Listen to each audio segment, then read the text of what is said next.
C'est un été un peu particulier pour le PSG, alors pour plein de raisons, vous l'avez suivi. Et aussi parce que le PSG, pour une fois, a vendu cher.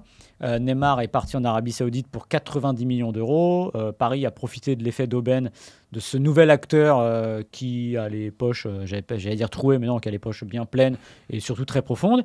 Et récemment, donc dans la semaine, on a appris que Draxler et Verratti, eux, partaient aussi dans ce coin-là de la région, mais au Qatar. Bizarrement. Et ils se sont fait, le Paris Saint-Germain s'est fait au total 70 millions.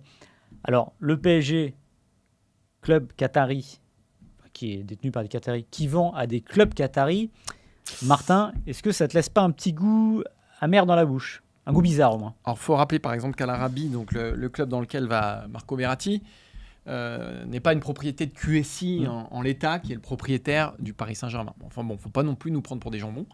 En fait, on est dans une zone floue. C'est-à-dire que Paris est dans les clous. Paris a le droit. Ah oui. Donc pourquoi Paris ne le ferait pas?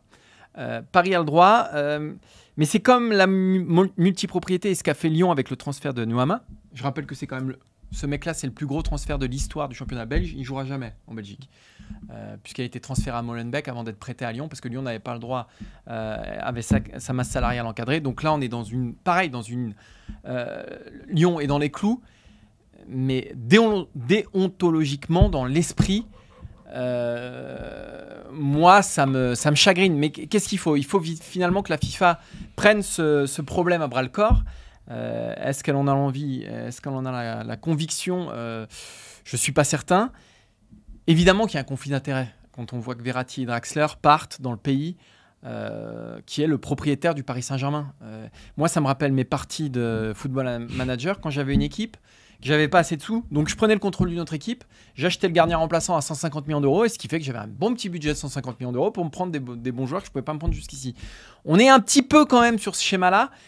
Je rappelle aussi que qui est-ce qui bosse aujourd'hui pour Qatar Sport League? C'est Antero Henrique. Antero Henrique qui avait la mission quand même de dégraisser le Paris Saint-Germain. Donc là, on est effectivement dans un mélange des genres, on est dans un conflit d'intérêts majeur, mais Paris est dans les clous, donc on peut rien leur reprocher. Disons que c'est tout un système qui gangrène le football. J'ai parlé de la multipropriété. Oui. Je parle de ces transferts qui sont effectivement qui frisent le conflit d'intérêts.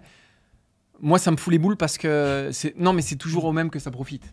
C'est plutôt ça le problème, et que ça creuse les inégalités entre les équipes d'un même championnat. Et tu as raison, parce qu'en fait, tu as raison de parler aussi des autres cas multipropriétés. On pourrait parler des sponsors de sites de paris en ligne qui sont nébuleux, qui n'existent nulle part. Des fois, des espèces de sociétés écrans qu'on voit en Angleterre avec, vous savez, ils présentent sur leur site un mec, le PDG qui signe. En fait, le PDG, c'est un mannequin, en gros. Enfin, ce que je veux dire par là, c'est juste la fuite en avant du football actuel. Voilà. Ouais.